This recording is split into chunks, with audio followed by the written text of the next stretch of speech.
Hello everyone, my name is Fob. Investing, it is really important for everyone in order to grow their money. Because if people don't invest, then it just means that they won't create any money. Because in order to have a money, then people will typically invest their time, invest their effort into the work. So that means that people have to invest. So now I will talk about this. Should people invest internationally or invest nationally or like locally? So first, I would just explain. First, I will talk about the definition. What is invest, what is investment, and what do I mean by invest internationally or invest national or invest locally. So first, what I mean by invest is that it is an action that the buyers will spend money for something. It can be an item or an asset that the buyers or the investors believe that its value will rise up in time. And investment is like an item or an asset that the investors buy. So, and what I mean by invest locally and invest internationally is that first.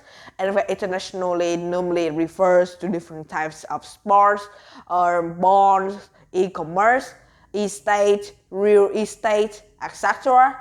That it is just like access or items overseas, not in the nation, not in the investors' nations, but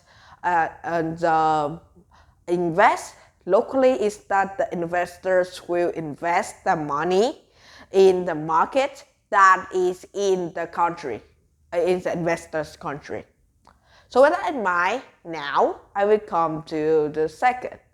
What are some advantages and disadvantages of invest internationally? So first, the first most obvious advantages for invest internationally is that it will be able to create diversifications for the investors, because the investors will have much more options, much more choices, which means that investors will have a higher chances of creating money. Because if the investors invest in 5 different stocks, then if one stock drops money value, but the other 4 rise, then the investors wouldn't be really hurt much. So it will be able to create like protections for the investors.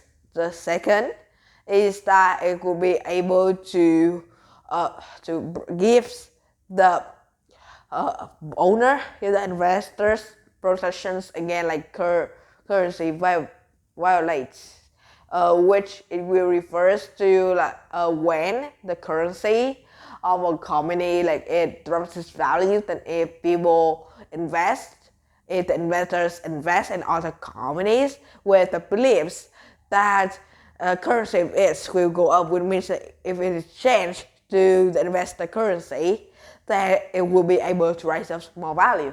It is good.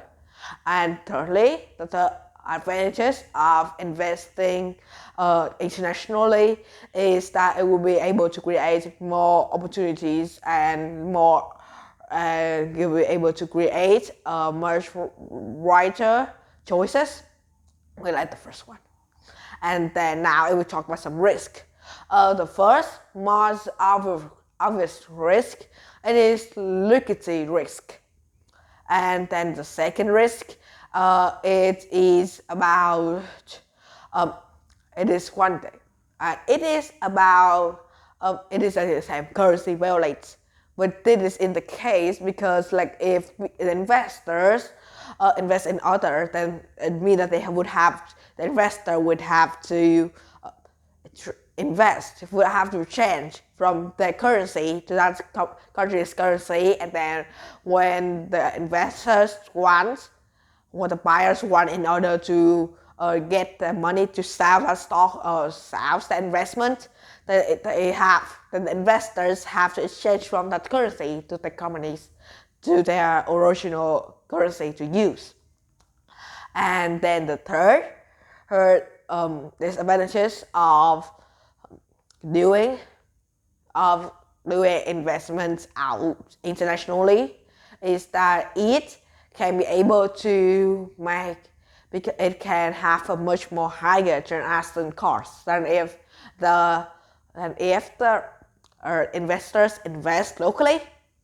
And that are some advantages and disadvantages of investing internationally.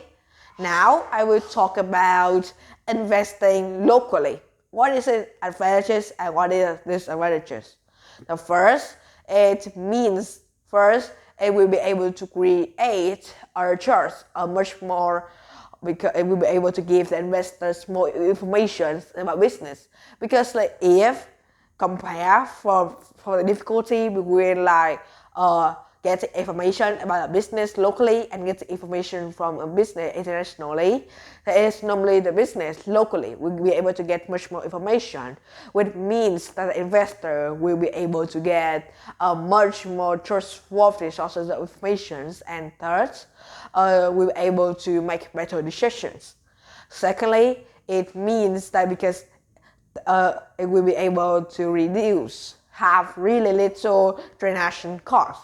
And thirdly, it means that it would be able to give the investors some protection about currency violations. And then about the disadvantages, then first, it will offer a much less diversifications of stocks, choices of variety, because obviously if the investor invests in many companies in many countries, then it will be able to give a much more diversifications.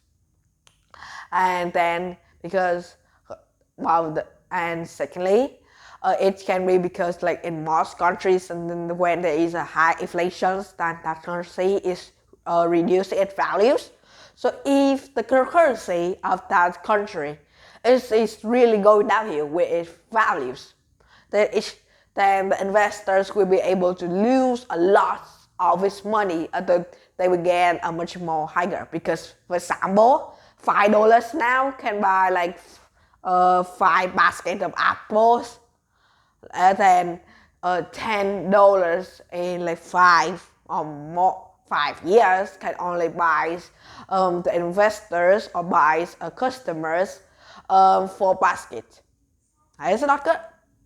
Sometimes it will happen. So that are some advantages and disadvantages of investing nationally.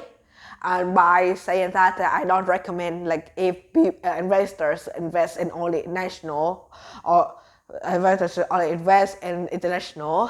But I would recommend like good give if diversifications, a little to nationally, a little to internationally. And the percentage are about like 70% locally and 40% internationally. Thank you everyone for listening, and bye bye.